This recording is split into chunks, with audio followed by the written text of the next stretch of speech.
Hello, here I am again in the name of the sovereign creator of heaven and earth, the Lord Jesus Christ. We're continuing now with my exposition of my translation of Genesis. We come to chapter 4, which has the first murder. I will read verses 1 through 7. And Adam knew Eve his wife, and she conceived and bore Cain. And she said, I have obtained a man from Jehovah. And she gave birth again to his brother Abel. Abel became a shepherd, and Cain became a tiller of the ground. And after a time it came to pass that Cain brought an offering to Jehovah of the fruit of the ground. And Abel also brought of the firstborn of his flock, as well as of their fat. And Jehovah accepted Abel and his offering, but he did not accept Cain and his offering. And Cain was furious, and his countenance fell. And Jehovah said to Cain, why did you become angry, and why has your countenance fallen? If you do well, is it not certain that you will be accepted? But if you do not do well, sin is crouched at the door, and its desire is against you, but you should master it. For the moment.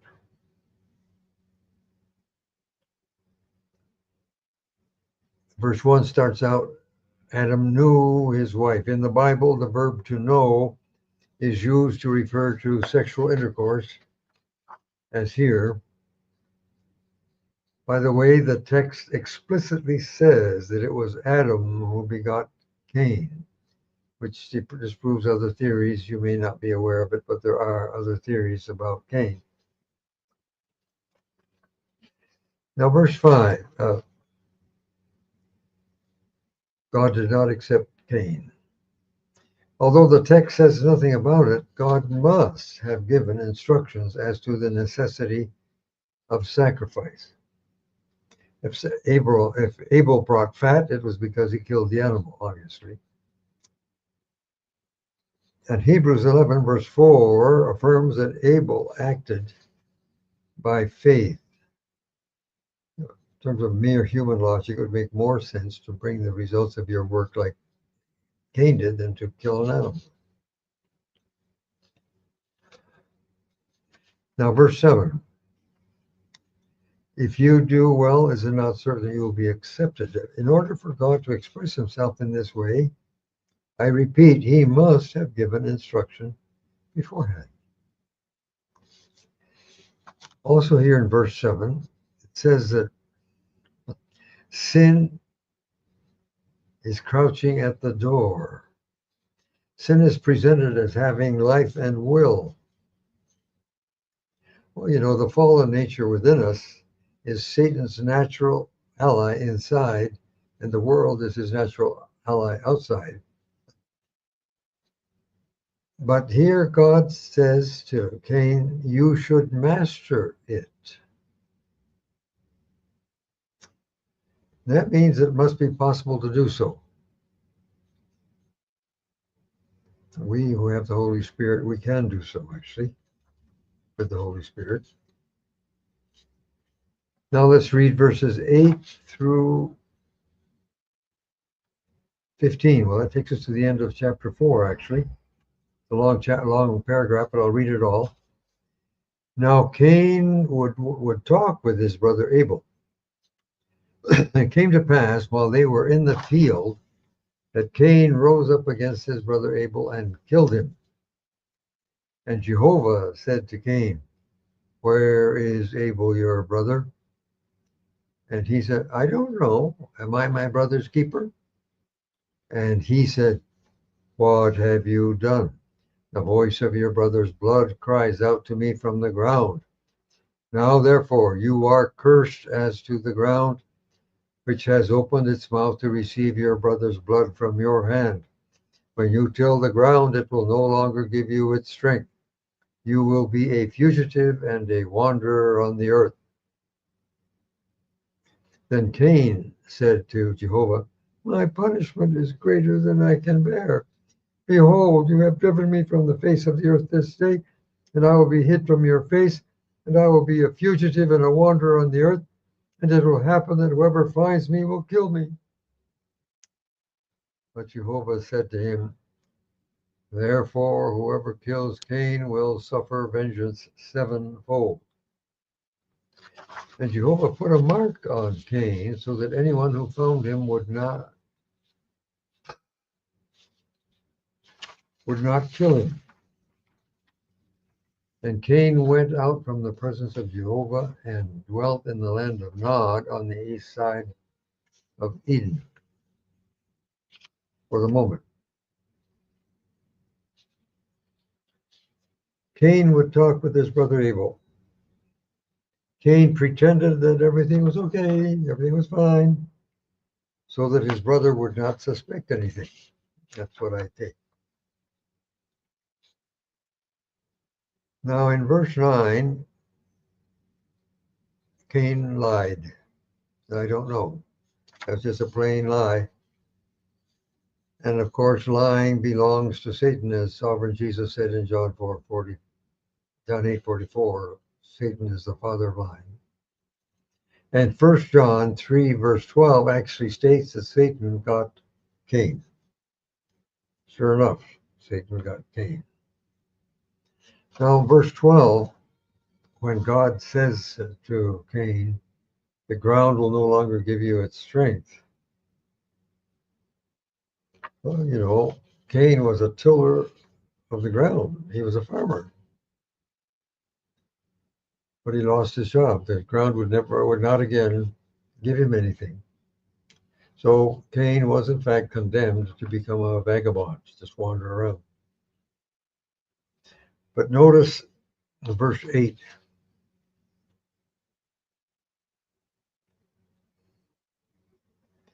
No, verse 13, I meant to say. Verse 13, sorry. There's no remorse, there's no regret. Cain was 100% selfish, thinking of only himself. Punishment is greater than I can bear. Well, that's the way you get if you serve Satan. Now, just a couple more things here before we go on to verse 17.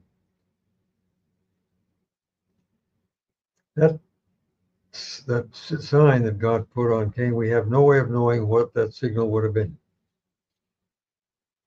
But I ask, why would God protect Cain to such an extent? Well, Cain deserved to die. But we are not told why. And if the text won't say why, I won't say why either. We just don't know. Verse 16 says that Cain went out from the presence of Jehovah, and that was never to return. Now I'll read verses 17 through 24. Cain knew his wife, and she conceived and bore Enoch.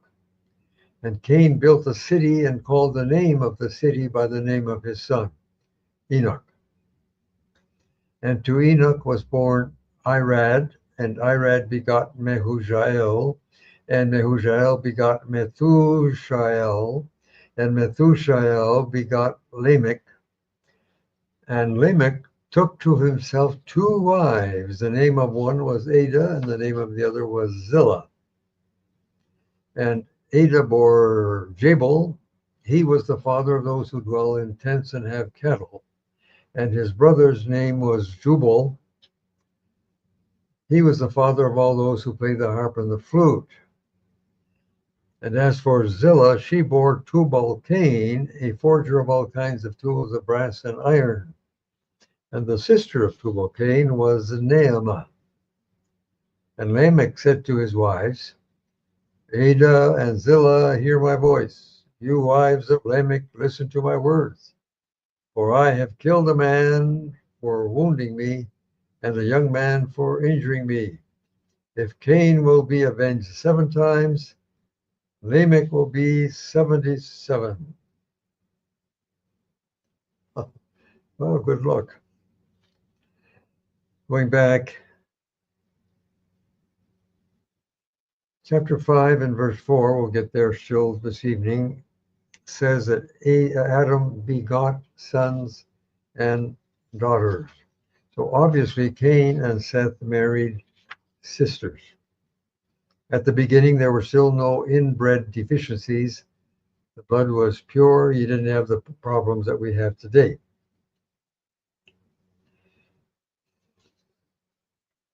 Now, in verse 20 and 21, it says that, well, let me just read my note here. Since all of Cain's descendants were destroyed by the flood, why did God even have this genealogy recorded? I answer, since Cain was the first man begotten on earth, perhaps he would deserve some attention, special attention. On the other hand, it does serve to show that despite Cain's crime and his punishment, his descendants had a normal life, so to say. But I ask, why single out the sons of Lamech? During the more than 500 years before Jabal, certainly others used tents, and in the very beginning, Abel was already a shepherd. There were certainly musical instruments before Jubal. I confess that I do not understand the use of the word father in this context. I guess I don't have to understand it. That's what the text says.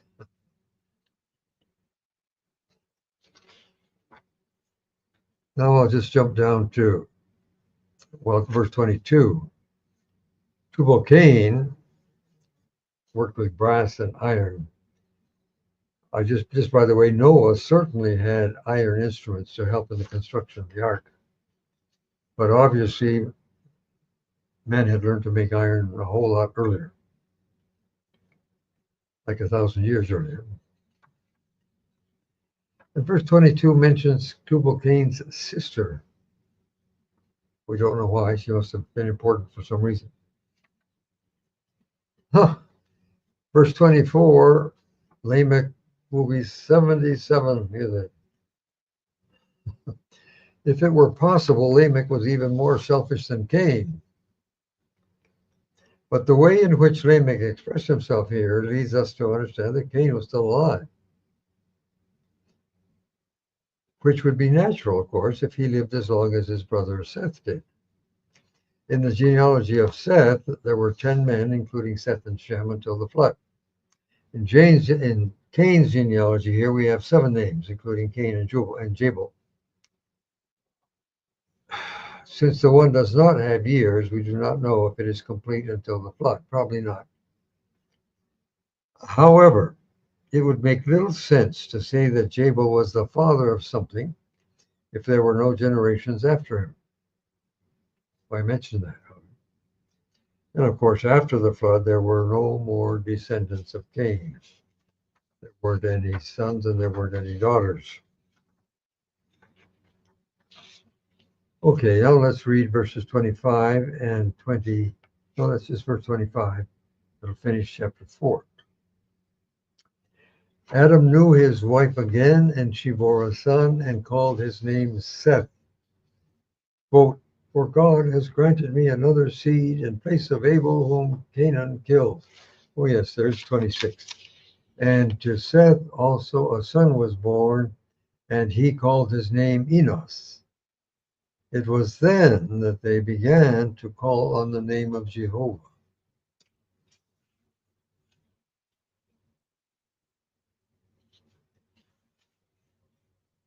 Well, this is interesting. Throughout the Old Testament, the name Jehovah was pronounced. Even Cyrus, the king of Persia, pronounced the name. That's in Ezra chapter 122. That's just 400 years before Christ, whatever. But why does it say that they started invoking? How come no one invoked Jehovah before? I don't understand that. Because to invoke would be to ask for God's protection or help, but also acknowledging one's own dependence on Him. I confess I don't understand how come that only then did they begin to call on the name of Jehovah. Now let's go to chapter 5, where we have Seth's genealogy. I will first read verses 1 through 5. This is the book of the generations of Adam. On the day that God created the man, He made him in the likeness of God. He created the male and female and blessed them and called their name man on the day that they were created. As Adam lived 130 years, and Adam lived 130 years and begot a son in his own likeness, after his image. He called his name Seth. And the days of Adam after he begot Seth were 800 years, and he begot sons and daughters. All the days that Adam lived were 930 years. And he died. I want to comment a few things here. It's very clear here that Adam begot a son in his own likeness and after his image. A man begets, a woman bears. It is the man who transmits life. Seth was born after Cain murdered Abel, and they were grown men when that happened.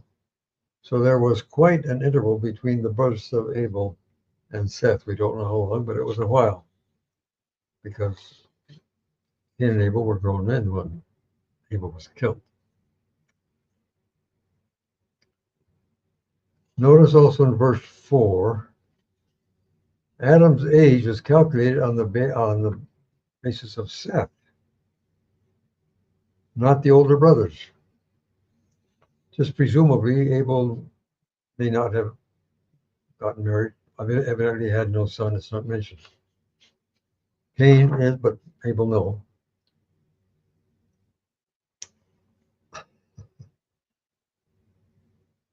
Noah lived 930 years, but he was created as an adult. If you were to add, say, 70 years, you would have a total of 1,000. But the fact is, of course, that as a human being alive on this earth, he lived 930 years. Now I'm going to read straight through from 6 to verse 20. That's the genealogy, because there's nothing there I want to comment on. When we get to Enoch, I want to comment. All right, so I'll read verses 6 through 20.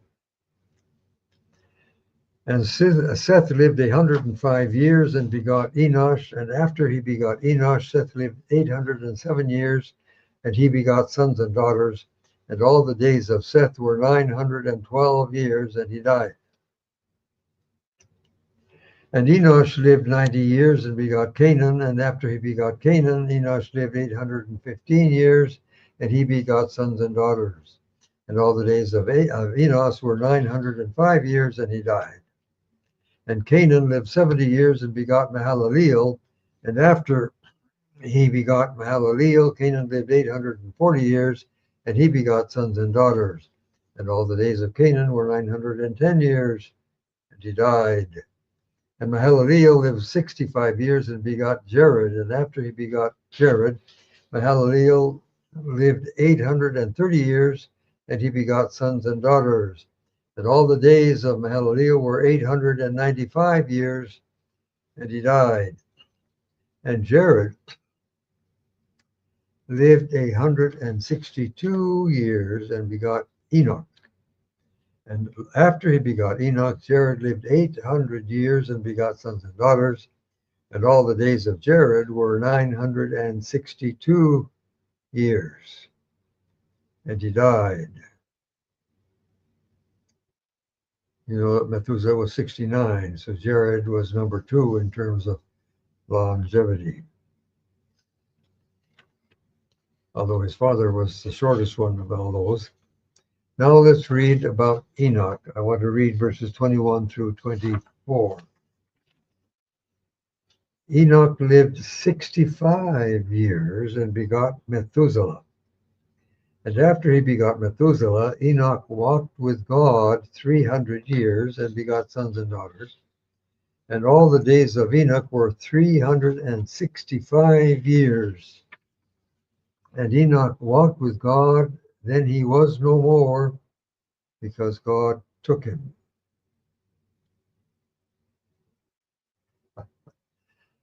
Now that was something. God enjoyed fellowship with Enoch so much, he just couldn't wait for Enoch to live and die normally. God translated him, took him straight up to heaven, didn't bother to let him die.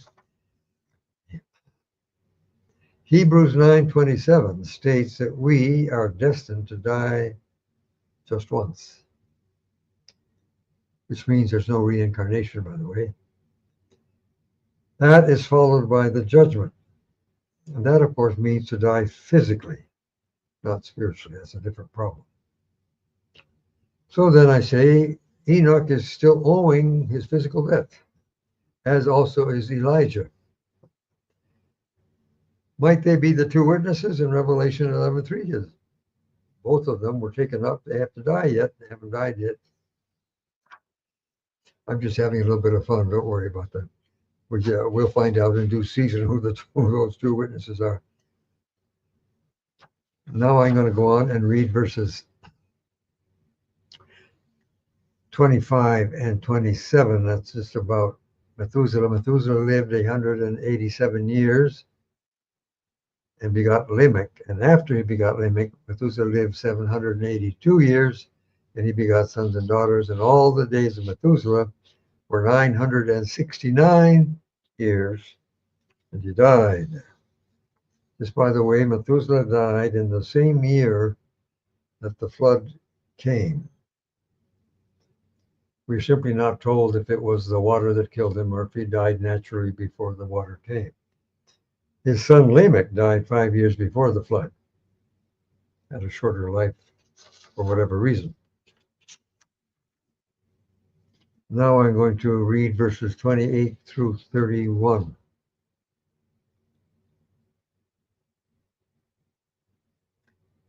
Lamech lived 182 years and begot a son, and he called his name Noah, saying, quote, "This one will comfort us about our work and the toil of our hands, because of the ground that Jehovah has cursed." And after he begot Noah, Lamech lived 595 years, and he begot sons and daughters. And all the days of Lamech were 777 years, and he died. Now, I would say that Lamech was not a prophet. He says, talking about Noah, "This one will comfort us about our works and the toil of our hands." Well, you know, the flood destroyed all of the antediluvian works.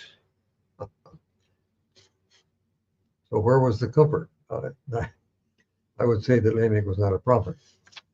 Anyway, I'm just having a little bit of fun again. It's all right. Now to complete the chapter and also this particular video, I'm just going to read verse 32. Noah was 500 years old, and Noah begot Shem, Ham, and Japheth. According to chapter 11, verse 10, down the lines, Shem was 98 years old when the flood came. So Noah was 502 years when he begot Shem. I wonder, was Japheth therefore 2 years older than Shem? Was he? I don't know. That's a question that sort of up in the air. But this is curious, you know. All the other guys, they after 100 years, 100 and a few years, and so on. But Noah lived 500 years. If he had daughters, they were killed. They didn't get on. They didn't go on to the Noah, out to the ark. Just those three sons and their wives got on the ark. So this is curious. 500 years. Anyway, that's it for tonight. Thanks for watching and God bless.